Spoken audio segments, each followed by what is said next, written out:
Muito bom dia a todos. Vamos dar início ao nosso seminário Renúncias Fiscais, e vamos fazê-lo com a máxima informalidade que a formalidade nos permitir.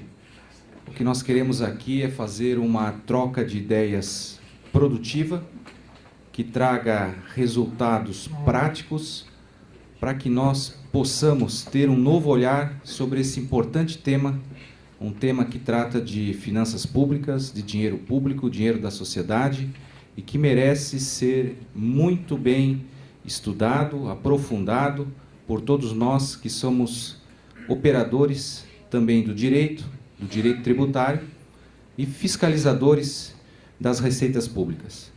Então eu convido para fazer parte desta mesa inicial de abertura dos trabalhos o presidente da FENAFISCO, Charles Alcântara.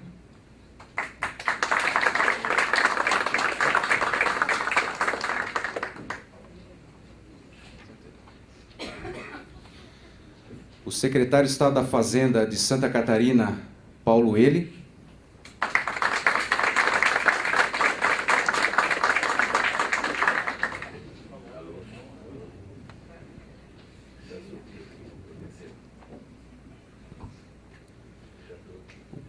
Corregedor, o secretário adjunto da Fazenda do Mato Grosso do Sul, Clóvis Silas.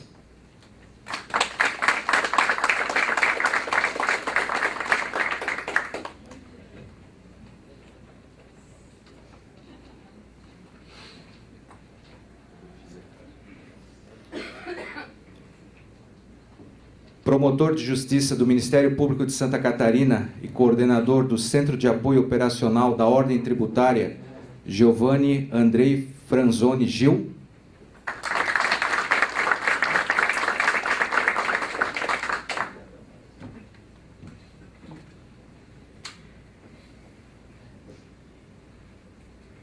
E o vice-presidente do Tribunal de Contas do Estado de Santa Catarina, Adircélio de Moraes Ferreira Júnior.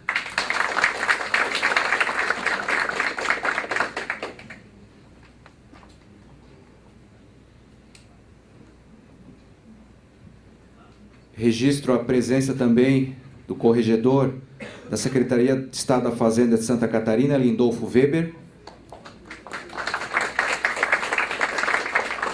E também do diretor de Administração Tributária da Secretaria de Fazenda de Santa Catarina, Rogério Melo.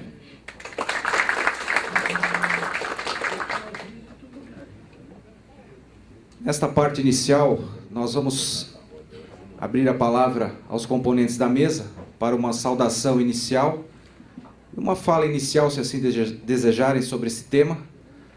E, na sequência, nós desfaremos esta mesa, ficando apenas com a presença do nosso primeiro palestrante, Adircélio de Moraes. Passo de imediato a palavra ao nosso secretário de Estado da Fazenda, Paulo Ele.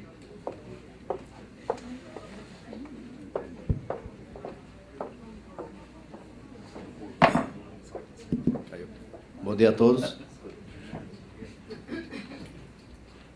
Queria cumprimentar a todos e a mesa que já foi apresentada, né? Esse tema renúncia fiscal, ele é um tema muito relevante hoje para a sociedade. Porque o que os articulistas falam? O Estado gasta mais com renúncia fiscal do que com saúde e educação. Mas será que aqueles números que nós publicamos na LDO, eles realmente são renúncia fiscal? Então esse é um ponto que nós temos que discutir. Por isso, Fabiano, esse seminário ele é um momento de reflexão, talvez para a gente construir uma metodologia de realmente calcular o que é renúncia fiscal. Desde que eu entrei no Estado em 84, os hortifrutigranjeiros nunca pagaram ICMS. Não, nem ICM, nem IVC. Mas na nossa listagem de renúncia fiscal está lá X milhões de renúncia fiscal sobre os hortifrutigranjeiros. eles será que não são um potencial de arrecadação ou é renúncia fiscal? A tributação da cesta básica é renúncia fiscal ou é potencial de arrecadação? Porque qual é a metodologia que nós usamos? Tudo que está abaixo da alíquota de 12 ou de 17 é renúncia fiscal. Mas será que essa é a metodologia? Eu fiz um textozinho que eu quero ler para vocês, basicamente. O momento que nós estamos vivendo agora. O momento que nós estamos vivendo agora é a discussão desse problema. Porque ele afeta as contas públicas. Mas nós não podemos esquecer que nós fizemos a abertura econômica sem fazer reforma tributária. Aí,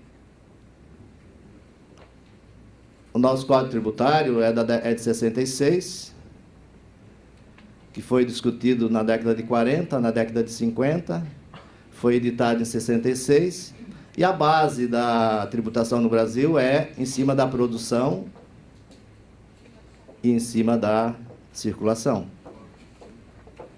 Quando eu entrei e fui trabalhar em São Miguel do Oeste, o que nós fiscalizávamos? Feijão, madeira, serraria, alho, né? Alho. Contava feijão lá, se era carioquinha, se era feijão preto. Quem é que nós fiscalizávamos? As madeireiras, as cooperativas. Basicamente, o imposto, o ICMS, o ICM, naquela época era o ICM sobre a produção. Esse sistema foi criado foi editado em 66 e ele teve uma vigência sem muitos traumas até 1990, quando o país decidiu fazer abertura econômica. Porque até aquela época o industrial de Santa Catarina concorria com o industrial de São Paulo, do Rio Grande do Sul, do Paraná, Minas Gerais. Hoje o industrial de Santa Catarina concorre com o industrial do resto do mundo. Aí toda a carga tributária nossa, da nossa legislação, está em cima do produtor, do industrial. Aí o Estado vem fazendo renúncia, a dita renúncia fiscal, está simplesmente anulando a alíquota de 17, dando crédito presumido, dando redução de base de cálculo ou dando diferimento parcial, para que ele se torne competitivo, porque o país não fez reforma tributária. Então, quando o Estado é obrigado a dar um incentivo para uma indústria ficar no Estado, ele está gerando emprego, ele está gerando negócios. Só que, se o Estado não der, ele vai embora. Ou ele morre. Para quem se lembra muito bem, quantas indústrias em Blumenau já faliram em função da abertura econômica? Se vocês forem passear em Blumenau, vocês vão ver as fábricas da Sulfabril, em Brusque, vocês vão ver as fábricas da Renault, tudo fechado, gente. Todos aqueles galpões enormes fechados, por quê? Não tem competitividade. Então, nós temos que discutir realmente o que é renúncia, criar uma metodologia para calcular isso de forma correta.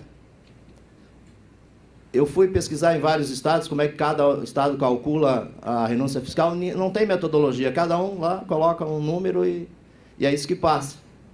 A nossa é calculada de uma maneira bastante precisa em cima daqueles itens. Mas aqueles itens são renúncia fiscal ou são potencial de arrecadação? Então, esse é o tema, Fabiano, que nós temos que começar a discutir para realmente mergulhar nesse tema, para começar a trabalhar nisso. Obrigado.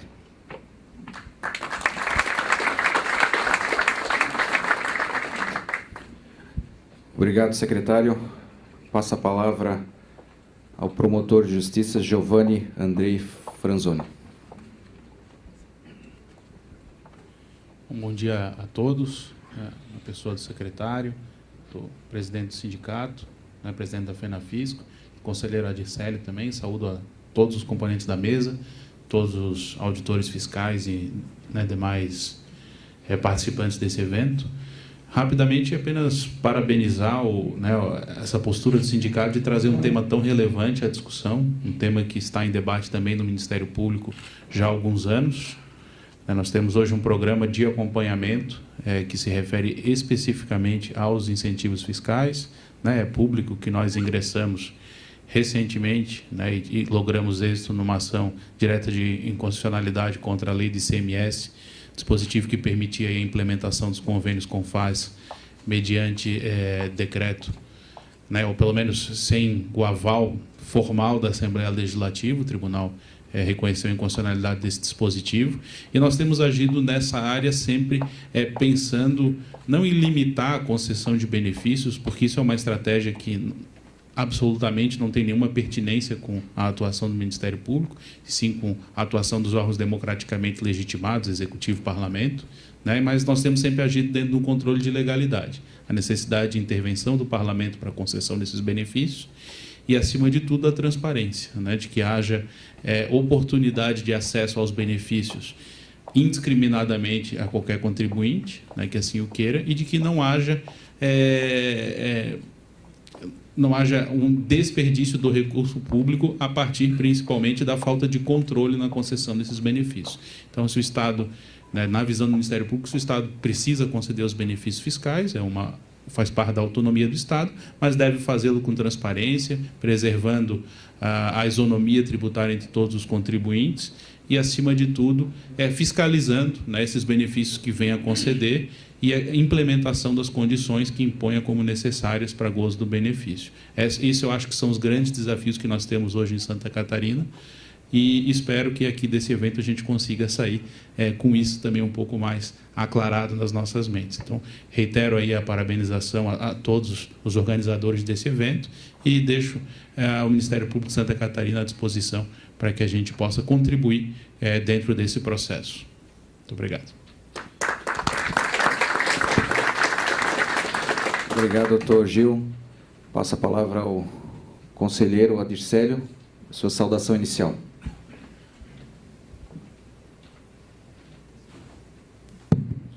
Bom, muito bom dia a todos. Gostaria primeiramente de cumprimentar aos meus colegas de mesa. Eu faço na pessoa do presidente do Sindifisco Santa Catarina, o meu querido amigo Fabiano Dadanal.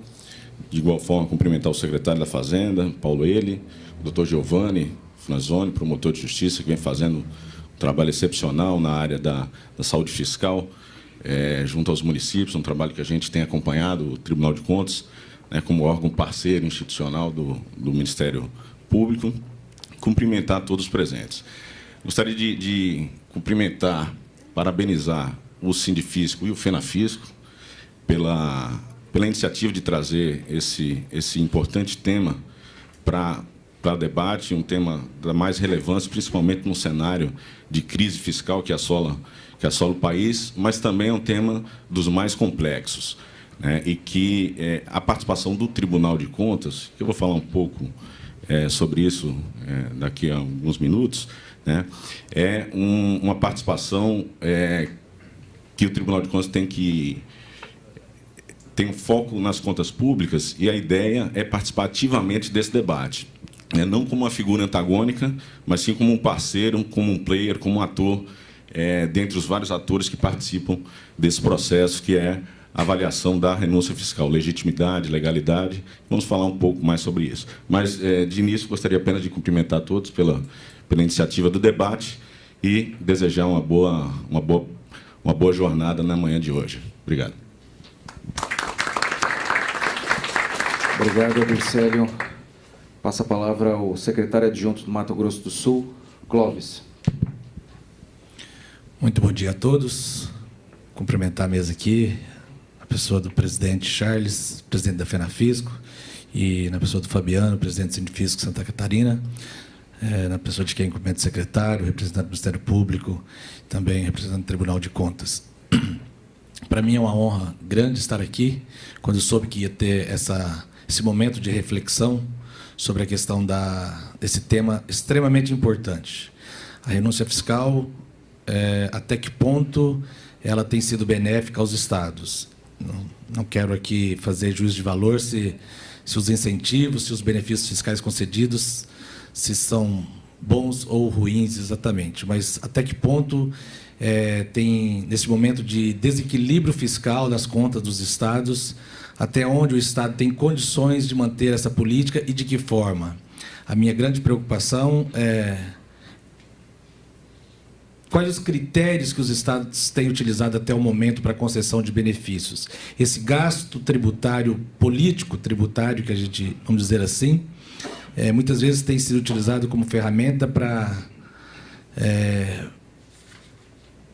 não exatamente com o espírito republicano de desenvolvimento, porque como desenvolvimento, como geração de empregos, eu acho que é extremamente importante. Porém, a gente muitas vezes não vê a transparência que é devida, os critérios para a concessão desses benefícios. Eu acho que é um momento que a gente passa agora com a Lei Complementar 160, com o Convênio 190, com o FAS, onde eu acho que a gente passa por um novo momento. Então, eu acho que é momento da gente fazer essa reflexão e parabenizo efetivamente a FENAFISCO por trazer esse assunto à tona. A gente tem visto o presidente Charles muitas vezes colocar alguns pontos para reflexão sobre os benefícios concedidos no seu estado de origem, que é o Pará, né? Eu, recentemente, estava como coordenador da unidade de incentivos de Mato Grosso do Sul, e a gente passa a conhecer um pouco mais. Então, acho que essa reflexão, essa discussão é extremamente importante, o momento é importante. Os estados realmente passam por dificuldades para ter o equilíbrio fiscal. Então, acho que esse momento aqui a gente vai trazer grandes ganhos com essa discussão, para ver aonde que nós queremos e podemos chegar, até onde o Estado tem pernas. Eu vi o secretário falando sobre a metodologia de cálculo. Talvez isso seja importante para o sentimento popular sobre o quanto que o Estado gasta com a renúncia.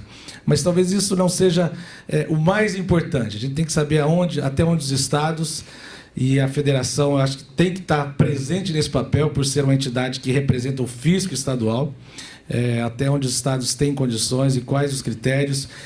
A guerra fiscal, muitas vezes, impõe uma certa caixa preta nos incentivos concedidos, né, entre os estados, mas eu acho que é extremamente importante essa reflexão, essa discussão aqui nesse momento. Então, vamos tirar proveitos daqui desse momento e, mais uma vez, parabenizar a todos. Um bom dia.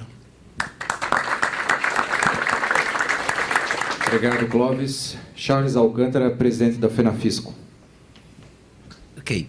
Bom dia, Fabiano, presidente do Sindifisco Santa Catarina, companheiro, doutor Paulo Eilis, secretário da Fazenda, doutor Giovanni, que já conhecemos de um outro evento da FENAFISCO, certo? Que discutimos a questão da sonegação no Brasil. Companheiro Clóvis, que para quem não sabe, o Paulo, ele já foi sindicalista, presidiu o sindicato do Mato Grosso do Sul, está afastado dessa atividade sindical, está na gestão da Secretaria da Fazenda do Mato Grosso do Sul, agora como autoridade aqui na mesa. Obrigado. Doutor Adicélio, que inclusive vai permanecer conosco daqui a pouquinho para falar um pouco sobre o tema. E, colegas, nós estamos aqui com o fisco de quase todo o Brasil neste momento, além do fisco de Santa Catarina, porque nos encontrávamos aqui numa reunião do Conselho Deliberativo da FENAFISCO e, por sugestão do Fabiano, aproveitamos esse público aqui para realizar na sequência este seminário, que inaugura, no caso da FENAFISCO, um processo este ano de estudo sobre o tema da renúncia fiscal. A gente, inclusive, nesta mesa, daqui a pouquinho, vem um representante de um grupo de trabalho que nós instalamos no âmbito da FENAFISCO para estudar essa questão. Eu já anteciparia uma coisa importante que nos preocupa, entre tantas, exatamente isso que o doutor Paulo levantou, né? Até que ponto a renúncia é uma renúncia efetiva de receita e até que ponto ela seria uma expectativa que não se realizaria não fosse a política da renúncia. Mais ou menos essa a ideia, né? Pois é. Enfim, é justamente essa pergunta que é uma das perguntas que nos inquietam. E nós não temos respostas porque, sobre esse tema, esse tema é muito refratário ao debate público. Ele não está na esfera pública, embora seja um tema de interesse público, até porque o tributo é um bem indisponível. Ele não pertence aos governos, ele pertence à sociedade, à coletividade. E toda política pública que envolva o tributo ou mesmo a expectativa dele tem que ser um debate público. E a transparência sobre esse tema no Brasil, ela é baixíssima, quando não nula. Se nós chegamos ao ponto no Brasil de ter renúncia fiscal que não é sequer publicada em diário oficial. Ela não é publicada em diário oficial, que já é uma coisa para poucos leem, né? Eu tenho dito isso. Eu vou falar do meu estado. Do meu estado eu tenho legitimidade para falar, certo? No meu estado existe um regime tributário diferenciado, que é um nome que criaram, que, em regra, são os créditos presumidos, que aí não é expectativa de receita. Certo? Crédito presumido de 99%. E que não tem publicação em diário oficial. São atos secretos. E nós temos denunciado isso no Estado. Enfim, agora veja, se a política de renúncias fiscais implementada no Brasil, ela de fato, ela efetivamente impulsiona o desenvolvimento, gera emprego, porque bom, então os governos deveriam mostrar isso, que se é tão bom assim, é importante prestar contas. Não há no Brasil prestação de contas sobre... Há um discurso de que gera emprego, mas sequer apresentam quantos empregos ela gerou, determinado empreendimento gerou tantos empregos. Em regra, quando esses benefícios são concedidos, sob condições, quando são concedidos em caráter público, porque o RTD sequer condição existia, é concede por conceder, sem qualquer prestação de contas. Isso não aparece nas análises dos tribunais de contas, que não costumam, doutor Adicélio, os tribunais de contas não costumam no Brasil auditar receita. Eles têm a prática da auditoria da despesa. E nós estamos falando aqui de receita, certo? Não se audita a receita no Brasil. As renúncias fiscais carecem de uma rigorosa auditoria dos órgãos de controle, de fiscalização do Ministério Público, quanto à efetividade da política pública. Afinal de contas, é uma política pública feita com tributo, certo? Enfim, esse é o tema, esse é o debate que nos pertence também, a nós do fisco, que trabalhamos com isso, que operamos com isso, como disse o Fabiano. Né? Nós tivemos agora, recentemente, eu tenho denunciado o caso da multinacional norueguesa Hydro, que provocou um desastre ambiental assim, fenomenal no município próximo de Belém, Barcarena. Ela que explora a bauxita e produz a alumina, o alumínio, enfim. Que, aliás, alumínio, quem não sabe, é intensivo em energia. Alumínio é praticamente energia concentrada, certo? E ela recebe um subsídio extraordinário do Estado do Pará pelo consumo de energia elétrica, certo? Então, ela tem ali um benefício fiscal concedido, renúncia fiscal de 7,5 bilhões em 15 anos, lucra por ano cerca de 5,5 bilhões com a exploração do minério do Pará, né? 5,5 bilhões por ano, tem um benefício fiscal de 15 anos estimado em 7,5 bilhões. E ainda tem um lucro presumido de 95% nas saídas internas. Enfim, mas instalou dutos, canais clandestinos para despejar rejeito químico nos mananciais de água. Quer dizer, não se pode admitir que uma empresa que é subsidiada pelo Estado, né, cometa um crime dessa proporção. E o pior de tudo, ela colocou, doutor Giovanni, os seus funcionários, né, para fazer manifestação, porque o Ministério Público embargou, enfim, a Justiça embargou a pedido do Ministério Público, colocou seus funcionários para protestarem contra o embargo, porque ela gera empregos, vejam. Então, como gera emprego, ela pode fazer tudo, porque tudo está justificado pelo argumento da geração de emprego. Quer dizer, não importa que ela tenha gerado 3 ou 4 mil empregos, o problema é que ela está afetando a vida e a saúde de mais ou menos, com esse crime ambiental, de 60 mil pessoas. É como escreveu um advogado no Pará. É uma matemática macabra, né? Eu gerei 3 mil empregos, então eu posso matar 60 mil pessoas. Você entende? Então, esse é um debate importante que tem a ver com a política de renúncia fiscal. Eu encerro, tá? dizendo uma coisa, convênio, Lei Complementar 160, certo? E eu estou muito preocupado, viu, pessoal? Porque muitíssimo preocupado com isso, e o pessoal do GT vai estar refletindo sobre essa questão. Eu tive uma informação extremamente preocupante de que a lei complementar veio para colocar ordem na casa, ok? Vamos lá lançar luz sobre isso, vamos depositar os benefícios que foram concedidos ao longo desse tempo num portal, para que todo mundo saiba. Afinal de contas, vamos tornar essa coisa transparente. Quem não depositar num prazo X, né? Ok. Só que a informação que eu tenho, e eu espero que não se confirme, é de que esse portal não é um portal de transparência. Porque o que eu entendo como portal de transparência é um portal que a sociedade possa ir lá e consultar. Mas não, a informação que eu tenho é de que esse portal é um lugar, né, um espaço em que apenas as secretarias da Fazenda vão poder consultar uma da outra. Vejam, então não há transparência nisso. Então, o risco que a gente tem, se hoje os estados já sonegam informação um para o outro, por conta da guerra, o que os impede de continuar sonegando um para o outro, não depositando aquele benefício no portal? Vocês percebem o risco que nós corremos? Isso que eu estou dizendo para vocês, eu disse para o secretário de tributação do Rio Grande do Norte. O doutor Paulo conhece, é colega nosso, auditor fiscal do Rio Grande do Norte. Doutor André Horta, que coordena o Concefaz.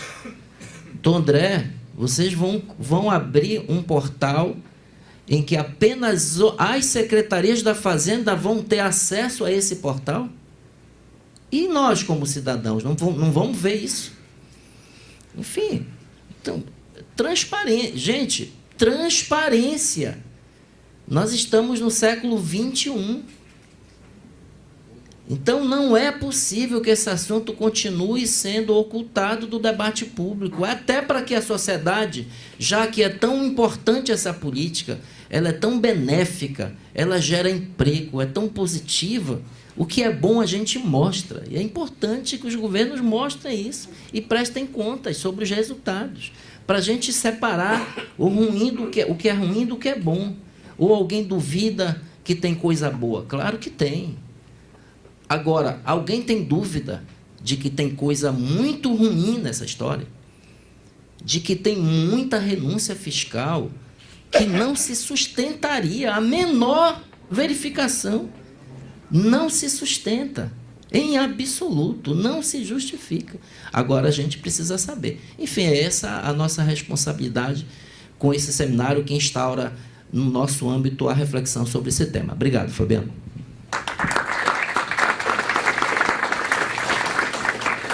Obrigado, Charles, pelas provocações iniciais aqui. Nós já podemos sentir que teremos debates bastante acalorados, né? Quando nós falamos de renúncia fiscal, por exemplo, da União, estima-se em 250 bilhões de reais ano.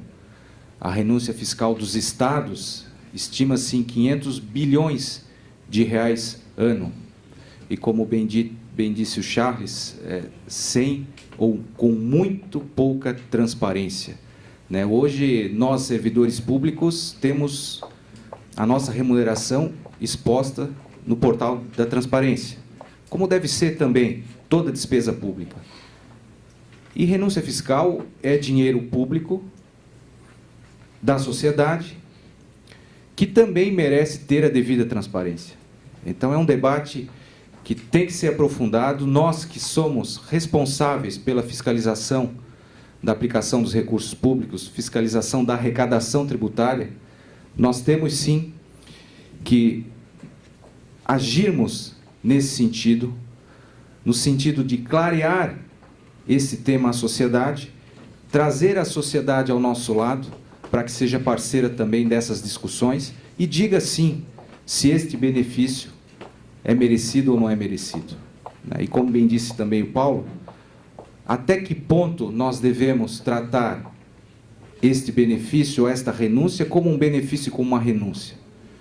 São debates que devem ser feitos no sentido de aprofundar-se o conhecimento do tema e aí se concluir da melhor maneira possível o que devemos defender daqui para frente. Então eu quero aproveitar também e citar aqui a presença do representante do Fisco Municipal de Santa Catarina, Ademir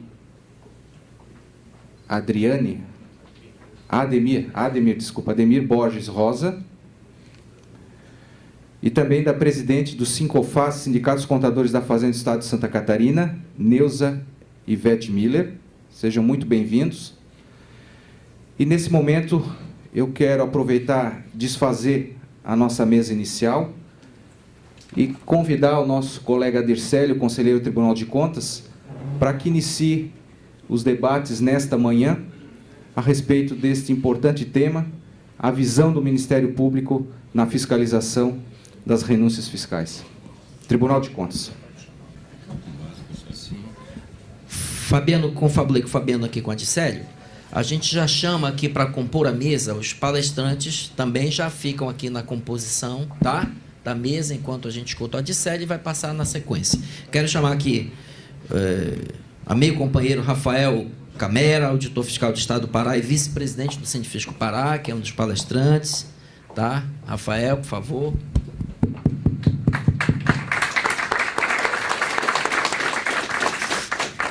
Cadê o Geiger? Fernando Geiger? Fumando um cigarro. O Geiger, quando entrar no recinto, a gente chama para a mesa, tá? E um coordenador, eu não recebi essa informação, um representante do grupo de trabalho que reuniu ontem, que vai apresentar aqui para nós ao final também um plano de trabalho do grupo de renúncias fiscais. A comissão decidiu.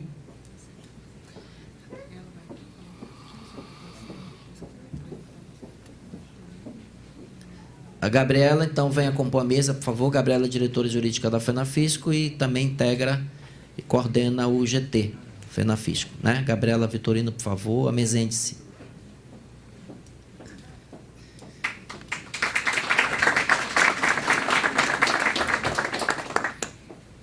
Muito bem. Doutora Adicélio. Eu lá, por favor.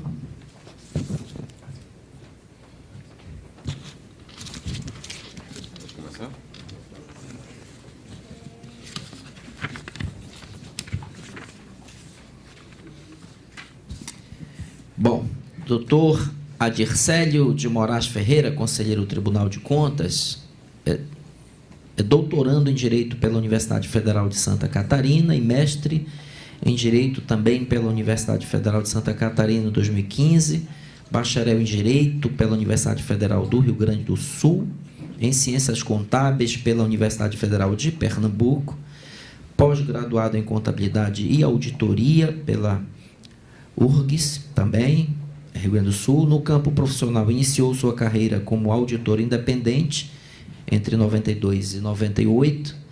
Atuou na administração tributária como auditor fiscal nas 3 esferas de governo, município, Estado e União. É a primeira vez que eu conheço um auditor das 3 esferas. Foi aprovado no concurso para auditor fiscal de tributos do Estado de Santa Catarina, em 98. Desde 2010, é conselheiro da Corte de Contas Catarinense. Exerceu ainda a função de conselheiro supervisor do Instituto de Contas, ICOM. Desde 2015, é o conselheiro supervisor do Núcleo de Informações Estratégicas do TCE Santa Catarina. Atualmente também exerce a função de vice-presidente do TCE Santa Catarina, biênio 2017-2018, e de diretor de controle externo da Associação dos Membros dos Tribunais de Contas do Brasil, ATRICOM, para o biênio 2018-2019. Com a palavra, doutor Adicélio. Bom, muito obrigado. Cumprimentando os meus colegas de mesa e faço um cumprimento especial ao presidente do FENAFISCO, o doutor Charles Alcântara, né, a quem parabenizo pela iniciativa de trazer esse tema para o debate. Eu vou abrir a minha apresentação trazendo para vocês um pouco do arcabouço constitucional do Tribunal de Contas. Como vocês podem depreender aí do artigo 70 da Constituição Federal, o mandato que o Constituinte conferiu aos tribunais de contas é um mandato bastante amplo e que até hoje não foi explorado por essas instituições como um todo da maneira devida, em todo o seu potencial. E aí eu chamo a atenção para a redação desse dispositivo, primeiro, a questão da amplitude do tipo de fiscalização que o Tribunal de Contas exerce, né? Vocês vejam aí que o Constituinte, sabiamente, falou em fiscalização contábil, financeira, orçamentária, e aí eu chamo a atenção para o operacional, né? E que aí isso confere aos tribunais de contas a possibilidade, o poder, na verdade, o poder-dever, de lançar um olhar sobre a atuação operacional de toda a administração pública. E aí, seguindo mais adiante, ele fala sobre a natureza dessa fiscalização, que ela vai envolver os aspectos de legalidade, né, legitimidade, economicidade, aplicação das subvenções e renúncia de receitas. Bom, chama atenção aí para a renúncia de receitas, que é o nosso principal tema de hoje, mas também chama atenção para o tipo de fiscalização que deve ser exercida, que deve levar em consideração não apenas a legalidade, mas também a legitimidade e economicidade. E aí, com isso, a gente pode trazer também, né, os princípios da eficiência e eficácia da atuação da administração governamental. E por que eu trago isso? Né? A tradição do controle institucional exercido no Brasil, ela está muito ligada àquela accountability formal. Um controle, ao longo do tempo, foi construído em bases eminentemente formais. E isso se mostrou insuficiente, né? De forma que os tribunais de contas eles têm caminhado cada vez mais na busca de um controle de resultado, um controle de efetividade, superando essa tradição clássica, que tem muito a ver com a tradição latino-americana, que nós herdamos, né? A tradição latina, né? Que tem a ver também com o sistema de direito, né? A civil law, né? Que cada vez mais anda no sentido de um sincretismo com a common law, e de forma que a gente vai superando essa maneira de fazer controle. Isso é um desafio muito grande, porque isso envolve uma mudança de paradigmas na cultura, não só do controle, mas também da gestão. Esse tema ele é um tema dos mais complexos, está inserido num tema maior, como bem lembrou o secretário Paulo Eli, que é a conformação da matriz tributária do Estado brasileiro, que demanda muito tempo um repensar a necessidade da reforma tributária, a reforma fiscal, e que é um tema dos mais difíceis de se colocar em prática, né? Envolve várias questões e há barreiras, enfim, políticas e legislativas para que se consiga, de fato, implementar uma matriz tributária que atue de maneira a fomentar a economia. Bom, a renúncia fiscal ela é um importante instrumento de política fiscal, né? E a atuação do Tribunal de Contas, nesse contexto, a meu ver, e eu vou falar a minha visão individual, até porque o Tribunal de Contas é um órgão colegiado, nós, no sistema Tribunal de Contas brasileiro, nós temos 34 tribunais de contas, né? Tribunal de Contas da União, dos estados, dos municípios, e, na verdade, 33, porque foi extinto o TCM do Ceará. De forma que eu vou passar um pouco da minha visão pessoal, até porque, como eu disse, a atuação dos tribunais de contas é a atuação colegiada.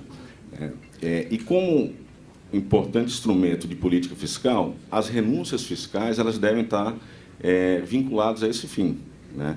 Então, a meu ver, a atuação que o Tribunal de Contas deve fazer sobre a renúncia fiscal deve ser avaliar a legitimidade, né, das concessões dessas renúncias, de forma que elas não sejam feitas de maneira indiscriminada, né? Elas não sejam feitas de maneira a servir de interesses escusos, né, como a gente vê em algumas localidades, algumas situações específicas do país.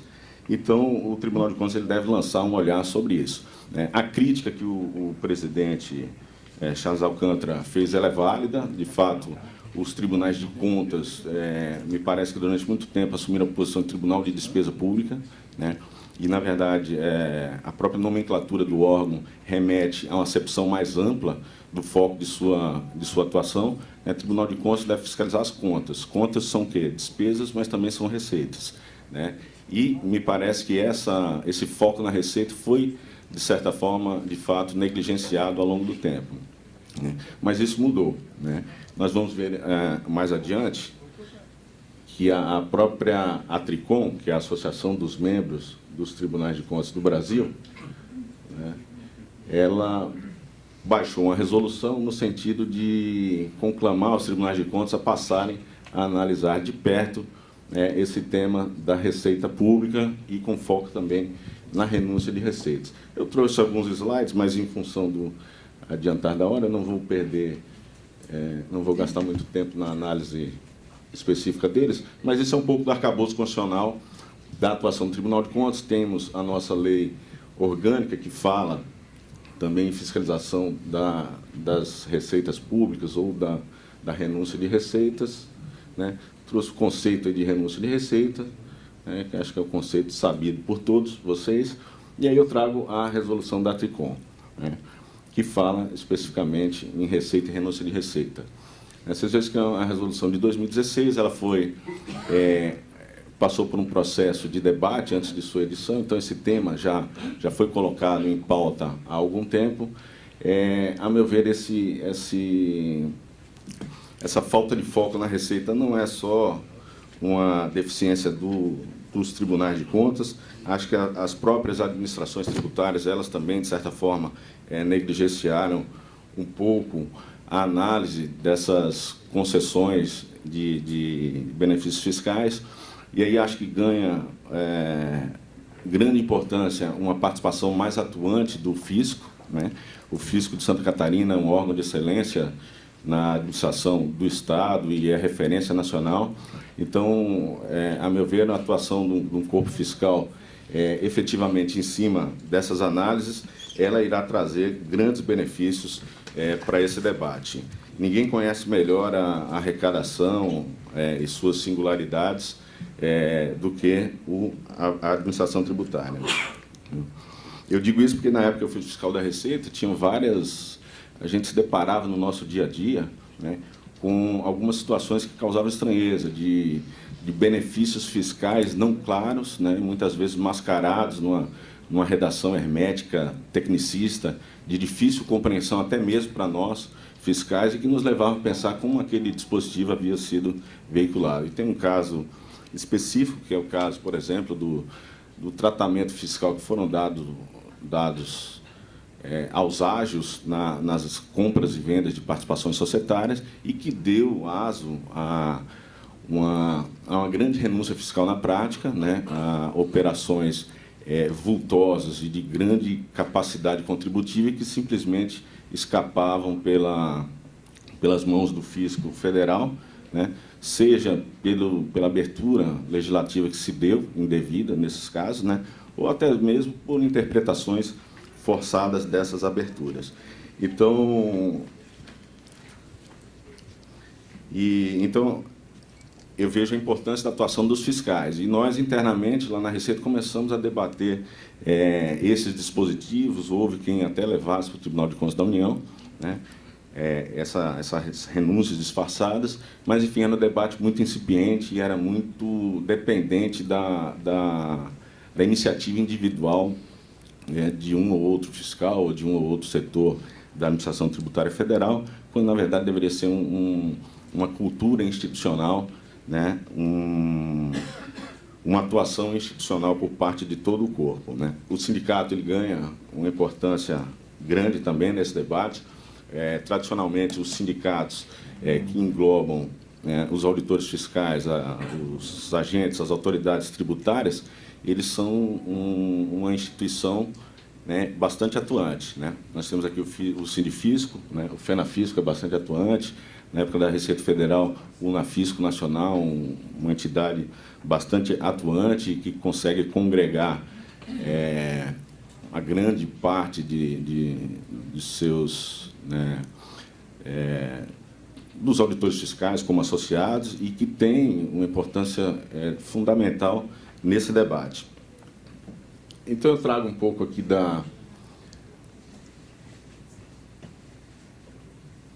dessa resolução, mas antes, lembrando, a Lei de Responsabilidade Fiscal preceitua que constitui requisitos essenciais da responsabilidade na gestão fiscal a instituição, previsão e a efetiva arrecadação de todos os tributos de competência constitucional do ente da federação. Então, a arrecadação é regra, a renúncia é exceção. Então, como exceção, ela deve ser tratada como tal, devidamente fundamentada, tem que passar por um processo de avaliação justificativa. A gente não pode demonizar a renúncia fiscal, né? Nem pode partir de uma análise simplista que, se a renúncia fiscal é ruim, a gente precisa arrecadar, então não dá para dar renúncia fiscal nenhuma. Isso é uma grande falácia, né? A renúncia fiscal é um instrumento, como eu disse, de política tributária, econômica e fiscal dos mais importantes e tem que ser usado, mas tem que ser usado devidamente. Aqui, sobre as diretrizes da Tricom para a atuação dos tribunais de contas, estabelecer indicadores, metas de desempenho e incluir a atividade no plano anual de fiscalização, regulamentar diretrizes, apoiar o desenvolvimento de um padrão nacional de auditoria dessas receitas e das renúncias de receitas.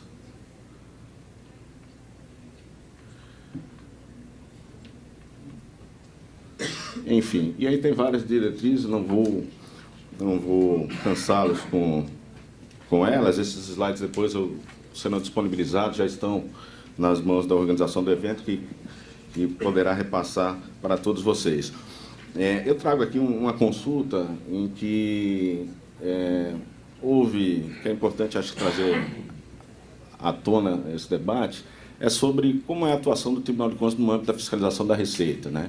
Essa consulta, ela, em apertada síntese, ela diz que o Tribunal de Contas ele não pode se substituir ao fisco. O fisco é um órgão que tem competência, expertise, enfim, tem a prerrogativa de interpretar a legislação tributária, aplicar, enfim, fiscalizar. O que o Tribunal de Contas tem que fazer é, como órgão que avalia a atuação operacional, enfim, está caminhando também na análise das políticas públicas de tributação, é atuar como mais um agente nesse processo, debatendo, criticando, cobrando, determinando, né, mas nunca se substituindo ao fisco, como defendiam até alguns. E essa consulta ela veio reformar o entendimento sobre isso. O Tribunal de Contas de Santa Catarina, né, ele já vem fazendo trabalho sobre a Receita Pública há algum tempo. E aí nós temos alguns exemplos, né? Um trabalho recente de grande repercussão foi a questão do Fundo Social, o cálculo do repasse entre os poderes e como se contabilizava uma determinada isenção de ICMS para a empresa Celesc e outras empresas. Então, isso gerou um debate grande e a atuação do Tribunal de Contas foi firme no sentido de questionar alguns métodos que estavam sendo adotados. Enfim, no âmbito da Receita Pública, tivemos recentemente um outro debate em que o Tribunal de Contas não se furtou, que foi sobre a utilização dos recursos do Porto de São Francisco do Sul, que o governo do Estado tinha intenção de lançar mão da utilização desses recursos. Nós entendemos que não era possível aquilo e eu fui o relator desse processo, exaramos uma cautelar, amparado também um parecer da área técnica, né, e depois a Justiça Federal também teve um entendimento semelhante sobre a ótica de que o Porto, como concessão da União, também não seria possível a utilização daqueles recursos, embora fossem recursos estaduais, estavam vinculados à concessão de portos da União. Então, também não deixa de ser uma atuação com foco na Receita Pública. Então, apenas para demonstrar que o Tribunal de Contas está atento para esse tema. Agora, é um tema novo, né? Assim como me parece que é um tema que vocês estão lançando um olhar também mais recentemente. Há uma outra questão sensível nesse processo, que é a questão do sigilo fiscal. A administração pública ela caminhou, acho que até muito rapidamente, né, no sentido de uma ampla transparência no que concerne à despesa pública. Mas isso, esse mesmo processo a gente não verificou no que diz respeito à Receita Pública. E penso que tenha muito a ver com a interpretação que se deu ao longo do tempo ao sigilo fiscal. Está previsto no Código Tributário Nacional, artigo 198, né, que veda a divulgação por parte da Fazenda ou de seus servidores de informação obtida em razão do ofício sobre a situação econômica ou financeira do sujeito passivo. Pois bem, eu mesmo, quando era fiscal da Receita Federal ou dos outros entes da Federação, eu nunca concordei com essa interpretação que se construiu ao longo do tempo, uma interpretação bastante restritiva e ampla desse dispositivo, em que vedava praticamente toda e qualquer informação relativa à arrecadação de um determinado contribuinte. Me parece que não era esse o espírito da lei, quando fala em você, quando veda a disponibilização de informações relacionadas à situação econômica ou financeira. A meu ver, isso não abrangeria as informações da arrecadação. Mas, enfim, não foi essa a construção interpretativa que se foi construída ao longo do tempo, né? Essa interpretação, se já não era compatível naquela quadra, me parece que hoje ela é mais incompatível ainda no cenário de transparência da atuação do poder público. E havia algumas coisas que me causavam espécie mesmo naquela época, né? Nós tínhamos uma grande preocupação em não liberar informação alguma relativa à arrecadação dos contribuintes, né? Autos de infração, enfim. Mas quando esses autos de infração chegavam, vinha impugnação administrativa no antigo Conselho de Contribuintes, atual CARF, né, os julgamentos lá eram públicos, né? Então lá se falava, né, em valores de autos de infração, em valores arrecadados ou não arrecadados, né? Então isso me parecia um contrassenso. Me parece, eu sempre tive isso para mim, né, que a interpretação que o CARF, o Conselho de Contribuintes, dava, no sentido de publicidade dessas informações, era perfeitamente legítima, né? E a interpretação que nós dávamos, o fisco, né, é que era exagerada, né? Enfim, eu trago isso porque o sigilo fiscal é muitas vezes oponível ao Tribunal de Contas por parte dos órgãos fazendários. Aí eu trouxe uma decisão, né, do Tribunal de Justiça, na verdade, do Rio de Janeiro. Eu falei TJRS, mas é do Rio de Janeiro, onde entendeu que não cabia opor o sigilo fiscal ao Tribunal de Contas. E me parece que, de fato, não seria possível opor, né? O que me parece é que não se cabe falar em quebra de sigilo fiscal, mas sim transferência de sigilo de um órgão, né, constitucional, de um órgão para um órgão constitucional, que é o Tribunal de Contas, que, como eu abordei, é um órgão que tem como objeto de sua fiscalização as receitas públicas. E você opor a um órgão desses o sigilo fiscal me parece descabido. Mas, enfim, esse é um debate que aqui em Santa Catarina está sendo travado, né? O Tribunal de Contas tem essa posição, no sentido de que não cabe opor a ele o sigilo fiscal, e toda a informação que a gente precisar sobre receita e renúncia de receitas, nós vamos tentar obter, seja da maneira via diretamente, ou seja, lançando mão da busca ao judiciário, como fez o Estado o Tribunal de Contas do Rio de Janeiro.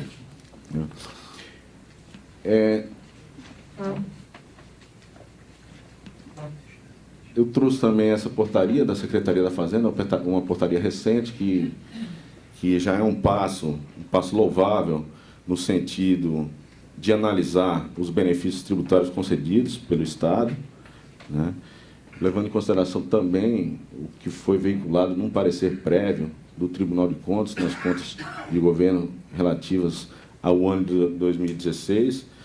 Tenho certeza que dessa portaria, desse trabalho, resultarão grandes benefícios para a arrecadação do Estado. E, encerrando, para ilustrar o trabalho que o Tribunal de Contas vem fazendo sobre a Receita, eu estou elencando alguns processos, alguns de minha relatoria, outros não, mas, enfim, são atuações do Tribunal de Contas, e o presidente Charles, no foco da Receita Pública, que é um tema que tem nos preocupado já há algum tempo. Então, temos auditorias aí, autuados, processo de 2014, 2015.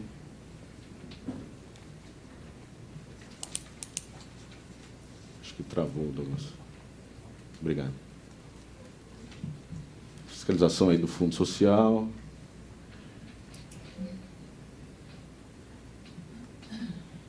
Deve avançar mais um. E, enfim, de 2016, mais recentemente, a regularidade de benefícios fiscais vinculados à execução de obras de infraestrutura, que esse é um tema polêmico, né? Você vincular benefícios fiscais não como um instrumento de fomento de uma determinada atividade ou de uma determinada localidade, de fomento de desenvolvimento econômico, né? Mas sim como contrapartida para a construção de obras de infraestrutura, né? Isso aí, o Tribunal de Contas tem um debate sobre esse assunto, é um tema também que nos preocupa, né? Sei que é preocupação também do Ministério Público do Estado, que temos compartilhado informações e ofícios no que diz respeito a esse tipo de benefício fiscal, né? Um RLA mais recentemente, atuado em 2017, para verificar a regularidade das renúncias de receitas de 2016, né? Enfim, vários desses processos ainda vão passar pelo plenário, então não vou me manifestar especificamente sobre uma ou outra situação específica, que ainda vai ser objeto de debate, mas apenas para desenhar o cenário da atuação do Tribunal de Contas de Santa Catarina e dos tribunais de contas como um todo nessa seara. Eu tinha mais para falar, mas em função do adiantado da hora, né, eu acho que, para início, essa apresentação ela expõe um pouco da nossa atuação. Teremos um espaço reservado para os debates, onde eu estarei à disposição aí para a gente debater esse tema. E agradecer a atenção de todos. Obrigado.